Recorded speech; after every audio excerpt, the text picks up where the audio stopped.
Look at her.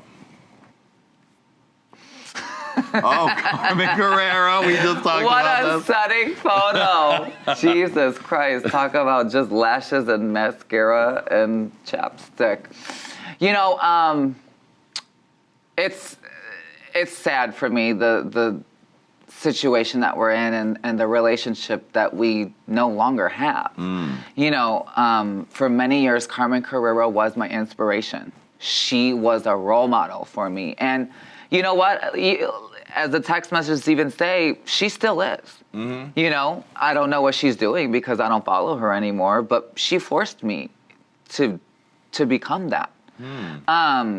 She, for me, is the only person in the Drag Race family, brand, alumni, that has created a name outside of RuPaul's Drag Race. And that is doing things in what I like to call the real world of fashion, modeling, trans advocacy, television, print work. She's been all over. Yeah. And I even think she lives here in LA now, which is even more, you know, just unfortunate that we're both now in the same city and we can't even call each other for lunch or like, you know, do shows together or anything. Well, I did do a show with her on New Year's. Oh, right.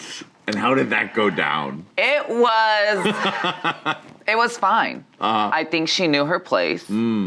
She was over there. Okay. And I was over here. Right.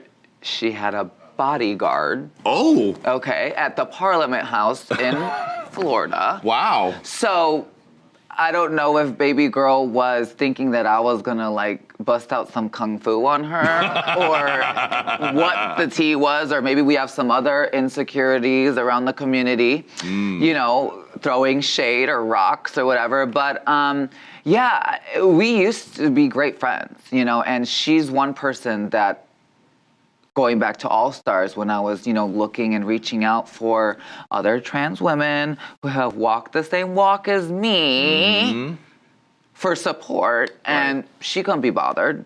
It's like, let's walk the walk and talk the talk, sister, you know? And it's very unfortunate because right before All Stars, she actually was at my house.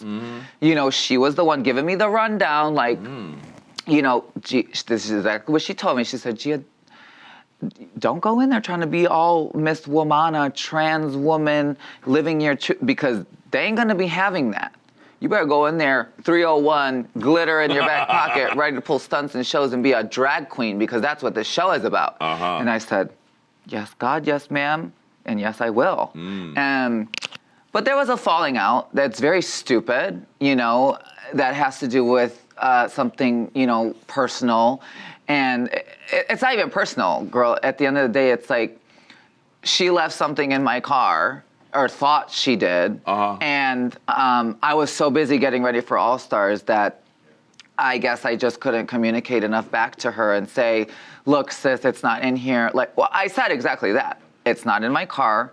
Your bracelet's not in my car, sweetie. Yeah.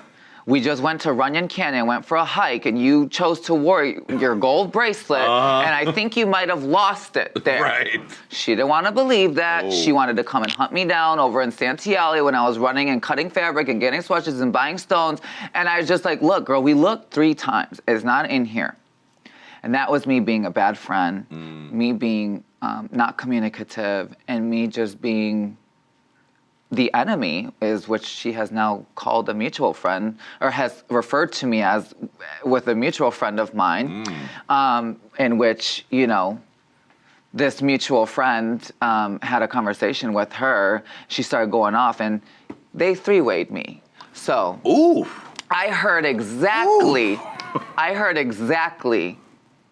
what she said about me, how she said it. There was no texting, there was no tweeting, there was no filters. And that is the moment where I lost respect for her. And I said, okay, you are not what you say you are, period.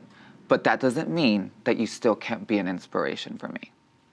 All right. Ooh, that was a tea. I think my throat is dry.